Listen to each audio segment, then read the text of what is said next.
Je sonne la révolte des poètes d'un temps nouveau. On en a noirci des pages sous le joug de l'encrier. Et si la rébellion se fera dans le silence des mots, sache qu'à tout moment, tu peux entendre l'angle crier « Poète, libère-moi » On a déposé des mots là où il n'y avait plus rien à dire. On a déposé des mots comme pour combler un soupir. Par peur du rien, par peur du vide, par peur de se laisser envahir par des idées perfides. Parce qu'à n'entendre plus qu'un seul son de cloche, la musique de l'ignorance se fait de plus en plus proche. Alors si tel un écho, nos paroles résonnent, c'est qu'elles ricochent sur les barreaux où ton cœur les emprisonne. De nos mots, tu peux en être soit le gardien, soit le geôlier. Mais n'oublie pas qu'à tout moment, tu peux entendre l'angle crier « Poète, libère-moi » On lève la plume comme d'autres lèvent le poing. Mais ne cherche pas chez nous les coups d'enclume ou de surin, car on a forgé nos armes à l'amertume et au chagrin. Elle nous accompagne dans tous les combats que l'on mène. Je suis un gladiateur des mots et j'attends que s'ouvrent les portes de l'arène pour pouvoir y faire avec mes frères une entrée triomphante. À chacun sa guerre. Poum, poum, poum. La vôtre arrive. Poum, poum, poum. Syllabe battante.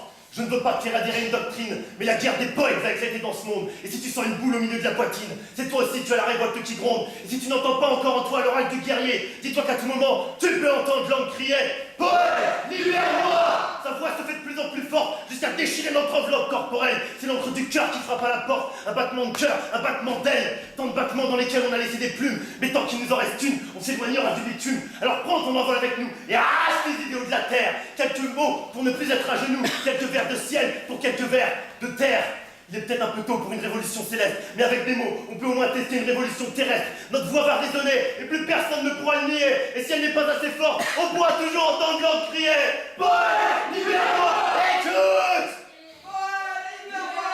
L'angle réclame sa délivrance, et elle ne demande que nos mots pour tribut. Alors il est temps d'exprimer ce que l'on pense, et d'arrêter de se faire marcher dessus par des petits rois de la politique, par un monde d'argent, un monde de fric, par des différences de sexe ou ethnique, par des croyances fanatiques. L'encre est devenue ma nouvelle religion, car je ne crois en aucun dieu que l'on m'impose. Au final, je voue un culte à mes prises de position, à mes rêves de mieux, mes rêves d'autre chose. Et même si à force de trop rêver, je me crée un monde parallèle, l'encre est toujours prête à m'écouter, alors je lui parle à elle. Je joins le stylo et le papier comme on joint les deux mains pour prier. Poète, libère-moi. Moi je ne le dis qu'à mi-mot, je ne le dis qu'à moitié. Mais toi maintenant tu sais qu'à tout moment, tu peux entendre l'angle crier « Poète, libère-moi » Notre détermination fait sa montée en puissance. Ne crois pas que la meilleure attaque soit toujours la défense. C'est pourquoi nos mots simples sans jamais faire offense. Parce qu'avant nous n'avions que des textes de larmes, pleurés par les yeux de l'innocence. Mais l'innocence s'est fait violer par la réalité. Et ces larmes se sont desséchées. De sa gorge est sorti un cri alarmant. « Poète, libère-moi » Un cri d'alarme, maintenant un cri de ralliement. Quand l'innocence de tes rêves sera faite emprisonnée. Quand tout ton corps sera pieds et poings liés. Quand tu n'auras plus qu'un souffle de vie pour te libérer. À ce moment, nous serons ensemble pour crier « Poète, libère-moi »